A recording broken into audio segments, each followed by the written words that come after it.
Export syndicate private limited garments ನ vice president ದುರ್ವರ್ತನೆ. ಇಲ್ಲಿ ನಮ್ಮ ಎವಿಪಿ ದಿನಕರ್ ಅಂತ ಹೇಳ್ಬಿಟ್ಟು ಬಾಯಿಗೆ ಬಂದಂಗೆ ಬೈದು ನನ್ನ ಜಾತಿ ನಿಂದನೆ ಮಾಡಿ ನನ್ನ ಮಾನಸಿಕವಾಗಿ ನನ್ನ ಕುಗ್ಸಿ ನನ್ನ ಪರ್ಸನಲಿ ಹೊಡೆದು ಸೂಪರ್ವೈಸರ್ ಮೇಲೆ ಹಲ್ಲೆ, ಜಾತಿ ನಿಂದನೆ. ಇದು ಕೇವಲ ಒಂದು ಕಥೆಯಲ್ಲ, ಕಾರ್ಮಿಕ ಶೋಷಣೆ.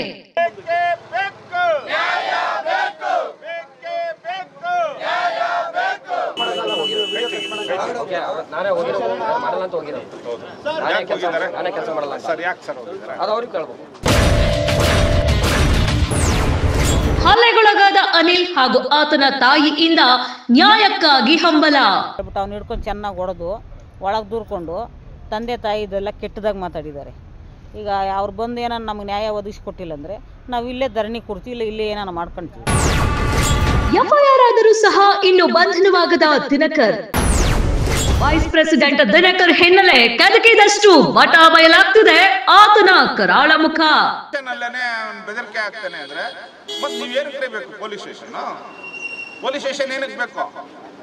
ಮಟ್ಟ ಹಾಕಿ ಇಂಥವ್ರಿಗೆ ಯಾಕೆ ನಿಮ್ಮ ತಾಕತ್ತಿಲ್ವಾ? ಭಯನಾ ಕೆಲಸದಿಂದ ಸಸ್ಪೆಂಡ್ ಮಾಡುವಂತೆ ಅಹವಾಲು ಬಂದರೂ ಕ್ಯಾರೆ ಎನ್ನದ ಕಂಪನಿ. ನ್ಯಾಯದ ಪರ ನಿಂತ ಮಾಧ್ಯಮದವರಿಗೂ ಧಮಕಿ, ಅಟ್ರಾಸಿಟಿ ಹಾಕುವಂತೆ ಬೆದರಿಕೆ. ವೀಕ್ಷಿಸಿ ದಿನಕರ್ನ ಕರಾಳ ಮುಖ.